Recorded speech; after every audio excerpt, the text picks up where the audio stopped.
Africa was not originally called Africa. We had a completely different name. So let's deal with the false information that the original name of the continent was not Africa. A lot of people like to mistakenly give this man right here, Scipio Africanus, the credit for naming the continent Africa. The name Africa was created by Europeans and the Romans popularized it in the West. Africa was not called Africa. It's actually named after the one who actually conquered the Carthaginian, Scipio Africanus. But a simple Google search will reveal that that information is incorrect. Consider that he was given that name after his battle with Hannibal, and it was actually used as an epithet. In other words, the continent and the region that he conquered was already identified as Africa. And the reason why Africanus was being used as an epithet or agnomen is because Scipio Africanus has spent the last 11 years fighting Hannibal, who was an African. Don't get that twisted.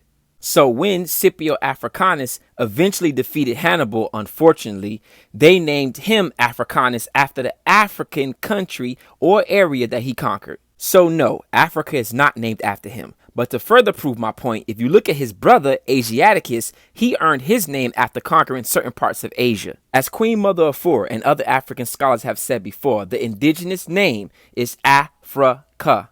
By the time the Greeks and Romans came to study there, it was already named Africa. And if we truly knew and understood African history, how can we believe that Europeans had the power to name us when they just came out of the caves yesterday? Don't get it confused. All Greek philosophers study on the continent of Africa, specifically Kemet. During the Hellenistic and Roman periods, much of the Greek and non-Greek astronomers working in the Greek tradition studied at the Museum and the Library of Alexandria in Ptolemaic Egypt. This becomes more obvious when you look into Greek mythology and realize that the word Europe is named after a black African princess named Europa. The love and admiration that the early Greeks had for African culture is so evident that they had words like aphrodisiac. So by definition, an aphrodisiac is a food, an animal part, or a symbolic object known to cause extreme sexual drive. Emphasis on the afro. Furthermore, if you look into Greek mythology, you would notice that their god for love is Aphrodite, a black woman. Again, emphasis on afro. This is something that's known all throughout European history, as you can tell by looking at this 1960 movie poster.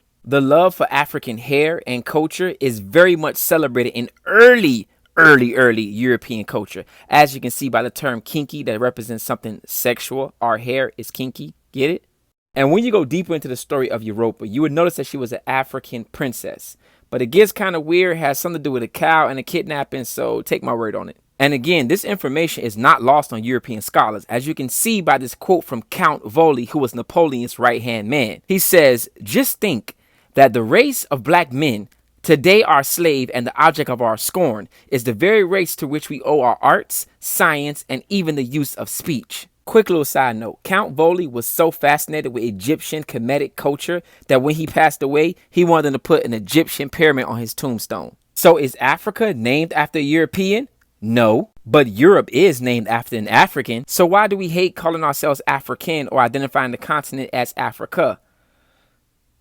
Self-hatred. So there is no way that Europeans could have ever given us the name Africa. As you can see, they have sampled and remixed so much of our stuff that you would think that they were bad boy records. And I know this is going to hurt a lot of religious folks' feelings, but this is where the mythological story comes from of the Virgin Mary. If you take a look at these three images at the top. And again, Europeans know this history. While they got you out here building blonde hair, blue-eyed Jesus in black countries, they out here paying respect to where they originally got the information from. And I don't want anyone to take this as an attack on their religious beliefs, but you have to admit there's something strange about the fact that Europeans get their divine energy from a black god, and black people all around the world are praying and begging a white god.